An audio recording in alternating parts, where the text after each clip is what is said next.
You're listening to Civic from the San Francisco Public Press. On this edition, we'll talk about how voters can participate in the upcoming California recall election, from filling out the ballot to tracking its processing status. Votes in the first part and the second part of the recall contest are tallied independently. If there are more yes votes than no votes in the first part of the contest, then the candidate who receives the most votes in the second part will be elected as governor. It's really up to the voters. They are the ones that have the option if they choose to vote only in the first part or in both parts. So whether you vote in one or both parts of the recall contest, you can only make one single selection. I'm Laura Wennes, and this is Civic.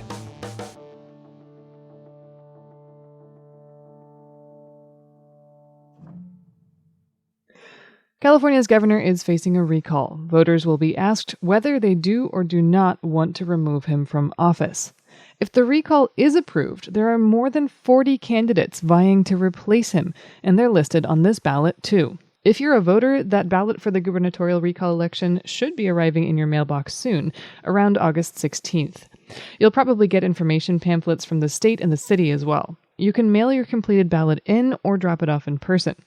We went over the details of when and how to participate in this election and what to do if you didn't get a ballot with Evangelina Peña, co-manager of the Outreach Division at the San Francisco Department of Elections.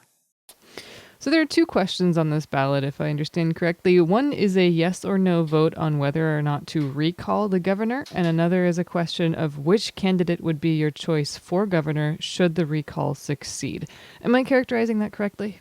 Correct. So the gubernatorial recall contest is the only contest on the September 14th election ballot, but it does have those two parts. So the first part will ask, shall Gavin Newsom be recalled, removed from the office of governor? And the second part will list the names of replacement candidates. So this is a key question I'm seeing a little bit of confusion about. If you vote no on the recall, you want Gavin Newsom to remain in office, but you do select a candidate for replacement. Are you signaling that you do, in fact, want to recall the governor from office? Do those votes conflict? So votes in the first part and the second part of the recall contest are tallied independently. If there are more yes votes than no votes in the first part of the contest, then the candidate who receives the most votes in the second part will be elected as governor. So it's really up to the voters. They are the ones that have the option to, if they choose to vote only in the first part or in both parts. So whether you vote in one or both parts of the recall contest, you can only make one single selection in each. So in other words, do not vote both yes and no, and do not select more than one replacement candidate. Somewhat related, why would someone vote no on the recall but still select a candidate or only vote in one of these two questions? So it's up to the voters to really determine, what level of participation they want to have in the, upcoming election. The first part will, of course, ask that yes or no question, and voters can fill it out or not. And then the second part, still, if most voters selected yes to replace the governor, then perhaps they might want to have a say in who is the replacement. So it's up to the voters, really, what level of participation they'd like to take. But they will see these two questions on their ballot. Mm-hmm. So in the last big election, voters, I think, got kind of bombarded with messaging that they would be getting their ballots sent to them and everything is default vote by mail. Has anything changed logistically about how voters are going to vote in this election versus the last one? Well, for this election, all voters will continue to receive their ballots in the mail, but it's not default vote by mail system moving forward, so you still do have to opt in. But there was an executive order that passed at the beginning of the year that said that if there would be any elections in 2021, that all voters would receive a vote by mail packet. So starting August 16th, voters can anticipate receiving mail with the ballot for the upcoming recall election. But we shouldn't be expecting this in other elections going forward, is that right? Correct. Not unless there's any updates to the law next year or years to come. But currently, for this year, it is vote by mail, but it's not the default. And that's because of the pandemic or for other reasons? Why did this executive order get signed? So the executive order got signed by the governor last year for the purposes of the pandemic, Hmm. and that continued through just to ensure that everybody is voting safely and would receive the ballots in the mail, as well as to increase voter participation for the election. Hmm. So you mentioned August 16th. When about should voters expect to be getting their ballots? If it's not there on August 16th, is it late? So, no, starting August 16th is when we anticipate that voters will start receiving their ballots in the mail. If I recall correctly, I think they'll start going out this Wednesday. So then that way folks have it in time for early voting, which will begin next Monday, August 16th. So then what will happen is that, give it a week or so. There's also a really good resource at sfelections.org/voter portal. And there you can actually track the status of your ballot. So then that way you know if it's been, printed and mailed out to you and when, whereabouts you should anticipate receiving it. So there's that tool, as well as, of course, calling the department. If, say, you don't get it within that first week, you can always request a replacement ballot so that you can, have it, or come down to the City Hall Voting Center to pick up a vote by mail packet here. So there's options for voters, but we definitely want people to know that beginning August 16th, folks will start receiving that in the mail. I love that there's this tracking tool. I mean, how neat, especially for impatient voters. You can basically figure out where your ballot is at before it even is real. Like if you can see if it's been printed yet or not. That's Yes. incredible. Yeah, and similar like you would track a package, you'll also Yeah. be able to see kind of when we receive your ballot, once you mail it back or drop it off in person, when we actually count your vote. And then there's also a really cool tool that will continue to be available for voters this election, just like last. So the Secretary of State produced the Where's My Ballot.sos.ca.gov Where's My Ballot tracking tool as well. So if you want to also receive either a text message, an email message, a voicemail regarding the status of your ballot, that's something that voters can opt into as well for this election that kind of was successful last election too. Hmm. We're getting ahead of ourselves a little bit here, Sorry. because we're skipping ahead to when the ballots are already in. But I did want to double check on something you said, which is that we should give it about a week. If you're a registered voter and you haven't gotten your ballot within a week of August 16th, is that late enough to follow up with someone and check with the elections department, or how long should you wait? No, it's not. If you are anticipating and you're just eager to vote, then you can definitely reach out to the department and we can mail you a replacement ballot if you didn't receive it. So if you want to make sure that you do get it by mail, you have basically ample time still to contact the department and have a replacement sent out to you. So if you do not receive your vote by mail packet, perhaps because maybe you did move at the last minute or something happened that you just want to assure yourself that you have it, you can request a replacement anytime from August 16th through September 8th. So you still have time to get it mailed to you. If you by chance don't receive it at any time starting from August 16th on. So let's say that you are not registered, but you want to vote and you are eligible. How do you do that, and what deadlines do you need to consider? Certainly. So voters can still register and update their registration through August 30th if they want to do so online or by a paper voter registration form using those tools. But after that August 30th date, then voters can still update their registration or register to vote. They just have to do it in person, either at the early voting center, which is here at City Hall, or on election day at your polling place. Through election day, you can register or update anything in that regard. But in order to exercise the most options available to you, we strongly encourage you to register or update your registration by August 30th. And then if you do that, can you still vote by mail? And if so, Mhm. when and how would you get your ballot? Yeah, certainly. So, yeah, that's why that August 30th deadline is very important because that will still give the department an opportunity to mail out those, ballots to the latest registrants. That's why even if, for example, you wanted that replacement ballot, you still have through September 8th to request it. So we're still mailing it out. After that date, then, of course, you'll have to just come down in person in order to ensure that there's no mail delay or anything. Hmm. let's say a ballot was mailed out to my old address. I've moved. I don't update my address until after a ballot has already gone out to my old address. Do I need to contact the department specifically and say, hey, I've moved, send me a new ballot to my new address? Or how do I make sure that I can vote? Certainly. So if you update that information by that August 30th date, we'll ensure that you get that ballot to that new address that you have. Let us know that is the latest and greatest for you. If, for example, you wait till the August 30th date to make these updates, we will still make the updates for you. What we'll do on our end is we will still issue you a replacement ballot because you're registered to vote through September 8th. So say after September 8th, though, that's when you're letting us know, actually, I moved, I didn't get my ballot, can you send me a replacement? In that case, then you would have to request your replacement in person so that way we can be sure to update your registration and also be able to count that ballot for you.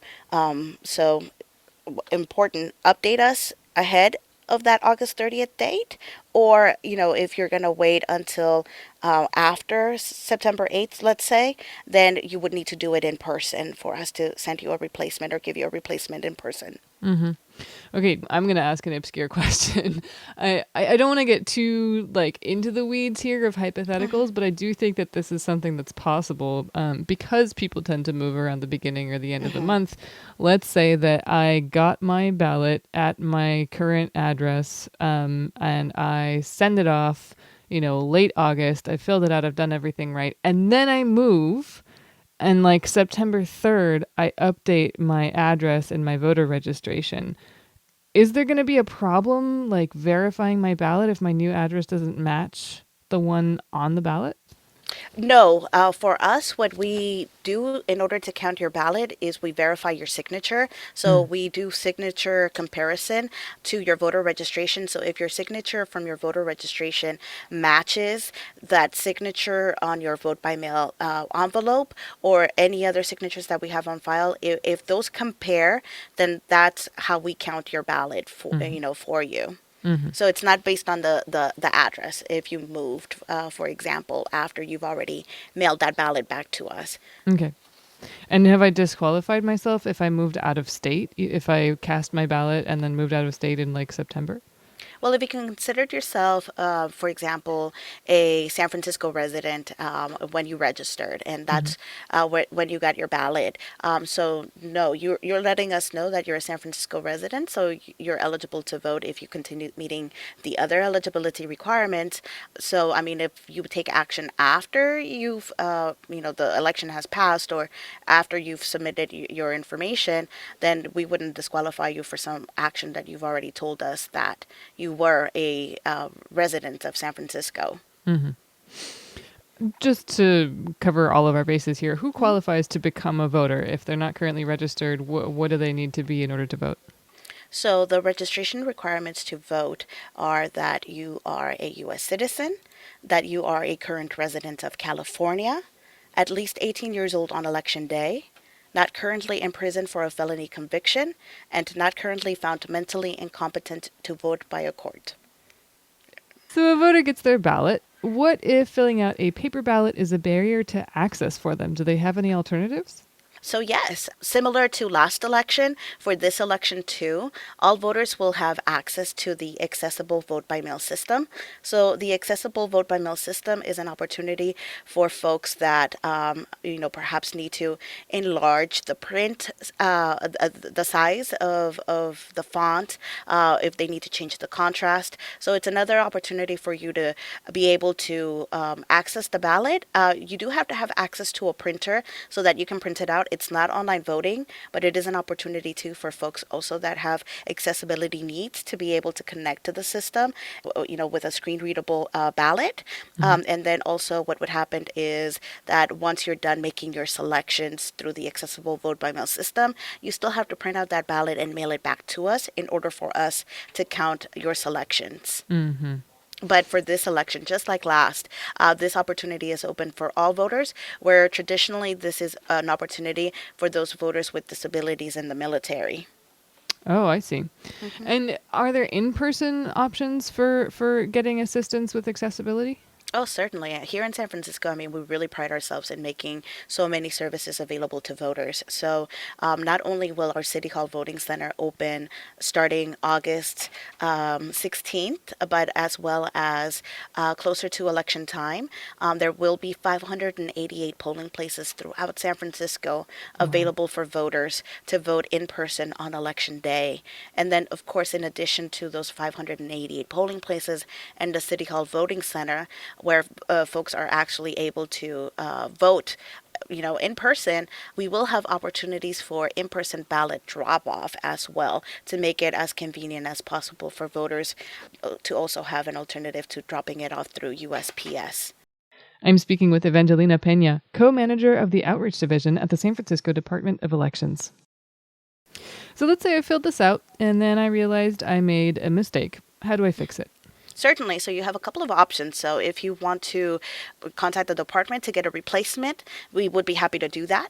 Say you did spoil your ballot, you can take advantage of reprinting it through the accessible voter memo system and mailing that in. So that's Oh, another option if you want to take advantage of the kind of that service.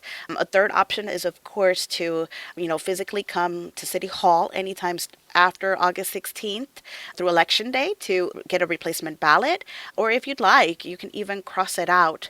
And as long as your intent is clear, we can count that, spoiled ballot, with those annotations that you're, letting us know and that it's clear that, oh, my selection is this, not that. So it's human eyes that are verifying this as well as the voting equipment. So voters really have a couple of options there. Most importantly, if you are submitting your ballot ahead of the election day, then you can still get that ballot replaced. wow. I'm actually really surprised to hear that, that I could even cross out my vote, and as long as it's clear what my real selection is, I could still turn that in and have it be counted.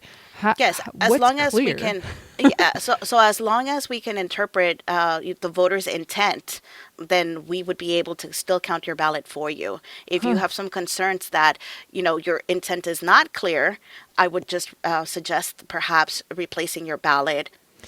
How would I not fix it if I make a mistake? And I was going to guess, I'm pretty sure I shouldn't just try to cross out my one vote and fill in the other answer instead. But apparently that is a viable option. So are there any options that are not on the table?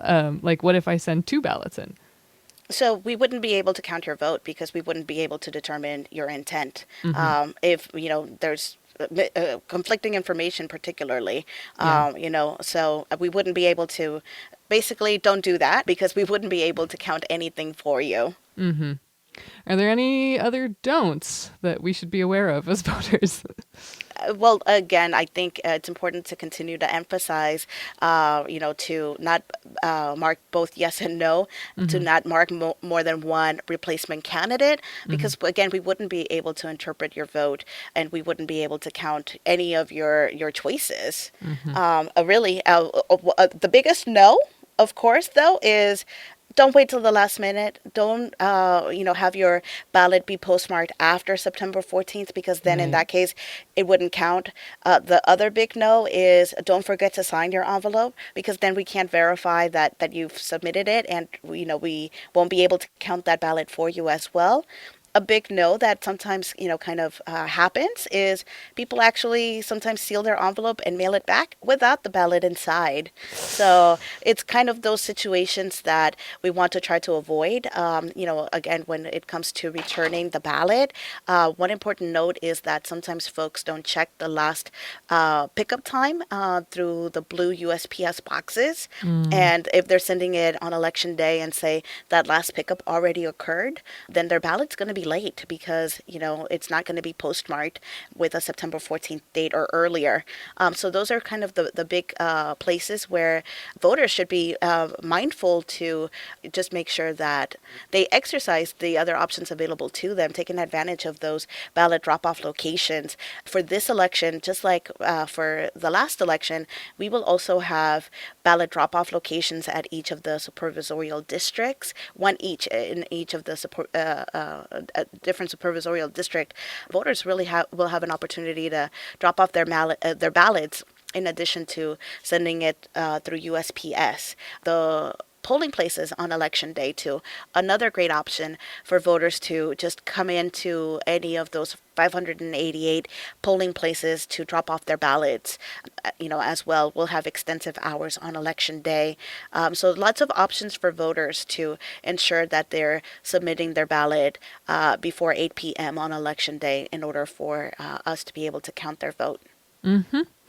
You mentioned a few things there, but just real briefly walk us through the steps for sealing your ballot in that envelope. You need to put the ballot inside, which is an important step to remember. And then you mentioned signatures. What else do we need to be mindful of? Once you start receiving your vote by mail packets, you'll not only have your ballot, you'll have an instructional sheet, you'll have a postage paid return envelope, and an I voted sticker. So once you have made your selections on the ballot, put it in the envelope, assign your envelope, seal it, and then make sure that it's postmarked on or before election day for us to be able to count it. You do not need a stamp, correct? You do not. It's All postage paid here in San Francisco and I think along California in general. Okay. The 588 polling places, that's a lot of different polling places. That's a lot of different options. That's great. Those are not open, other than election day, right? Correct. Only on election day. All right. So on election day, I have a lot of options for places to drop off my ballot. Before then, I have one in each of the 11 districts. Where do I find those drop-off locations? Drop-off locations and the polling place information is listed at sforg.org/myvotinglocation. Okay. One thing I want to be clear on: will my ballot be counted faster if I drop it off in person versus mailing it, or does it just depend on when I dropped it off? Are there even determining factors there? No, we count every ballot that is received. So just how fast we do it, will really vary, but there's no, kind of speedier process if you do so in person. Again, it's very important to note to voters to take advantage of that tool, the voter portal through sfelections.org, where you'll be able to see the actual status of your ballot. So you know when we received it, when we actually extracted your ballot from the envelope, and most importantly, when we counted it. Can you explain provisional ballots real quick? Why might Certainly. I vote provisionally, and what does that mean? Provisional ballots are, let's say that we did mail you your ballot, and you either did not receive it, did not let us know that you needed a replacement. Say you came in person to vote, but we've already have on our notes, oh, we did send you a ballot. So we'll give you a provisional ballot just to make sure that we don't count two ballots for you. So what we'll do is we'll give you a provisional ballot. Also say, how we talked about there's 588 polling places throughout San Francisco. So let's say you don't go to your assigned polling place location. You go to a different location. Your name is not going to be in the roster of voters. So we're going to give you a provisional ballot just to make sure that you didn't go to two polling places to try to vote. So what we'll do is when we're processing our ballots on our back end, that's our way of ensuring that basically you're not voting twice.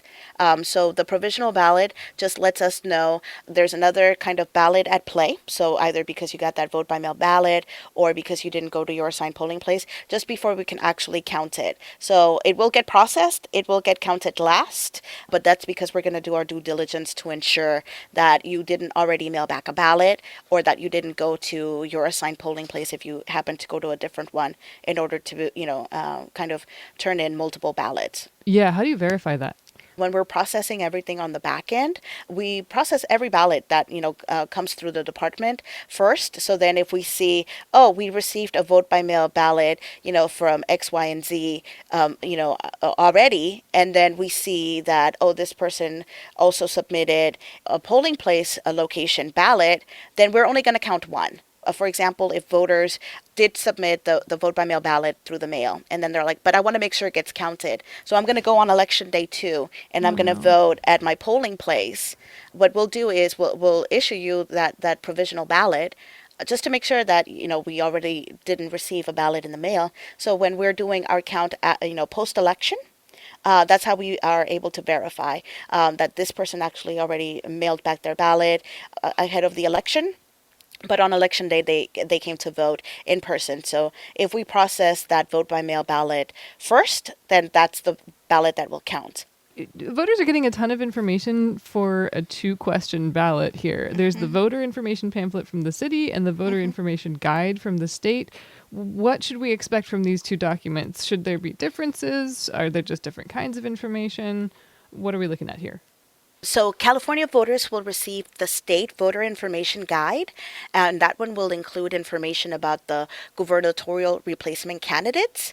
So around the same time too, so mid-August we're looking at, San Francisco will also be mailing out the local voter information pamphlet. And the local pamphlet that will go out will have a sample ballot and information about voting options in the upcoming election. So all of the information regarding language accessibility services, and then of course that sample ballot as well. So that will be the distinction between the 2 guides. The one that you're going to get from the state will have all of those replacement candidates and information about them. The one that you get at the local level will have your sample ballot and information about your voting options here in San Francisco. All of that, those details about the ballot drop-off locations, polling place information, in-person services, that will be at the local level. Great. And it takes more than 2,500 poll workers to conduct an election. How's the city doing so far on finding enough volunteers to do this work? Certainly. So we're always looking, actively recruiting folks to come and participate and join the team, really. Currently, we have about 2,400 people that have already signed up to be poll workers on election day. But of course, we're always recruiting more because it takes a lot of, people power to ensure that we're providing free, fair, and functional elections for the San Francisco electorate. So we're always looking for poll workers to serve on election day. It is volunteer-based, but there is a stipend as our gratitude for participating on election day. So, of course, if you're interested in learning more about the poll worker opportunity, sfelections.org/PWA is a great resource to learn more about that opportunity. And you don't have to be a citizen. You can be a permanent resident if you want to serve, learn more about elections, and participate in the process by ensuring that voters have access to the information on election day. Then that's a good opportunity too, if you would be interested as well. Mm-hmm. Anything else you want to add that you want voters to know about this election? Take advantage of the Department of Elections, our phone lines, our website, wealth of information, lots of resources to ensure that you're able to vote in a manner that is best for you. We're happy to provide any level of service. Same thing if you would benefit from learning about these opportunities, just more enhanced community outreach to make sure that folks are aware of what's coming, what the ballot looks like. The Department of Elections is really here to be your resource and, come and lend that support however you'd like to see it. So don't be afraid to give us a call and let us know what else we could be doing for you. That was Evangelina Peña, co-manager of the Outreach Division at the San Francisco Department of Elections. I'm Laura Wennis, and you've been listening to Civic.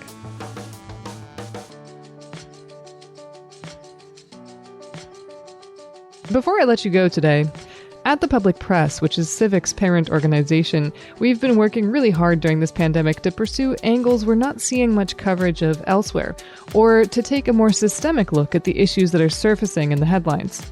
The San Francisco Public Press is a nonprofit, and we're inspired by the public radio model. That's the idea that people who are able to support the work that we do so everyone can have access to it without paywalls or ads. If you think we're onto something, we'd very much appreciate if you could show your support. You can do that by going to sfpublicpress.org/donate or by helping us get the word out about this show. Subscribe on whichever podcast platform you use or leave us a review. It really does help, so thank you.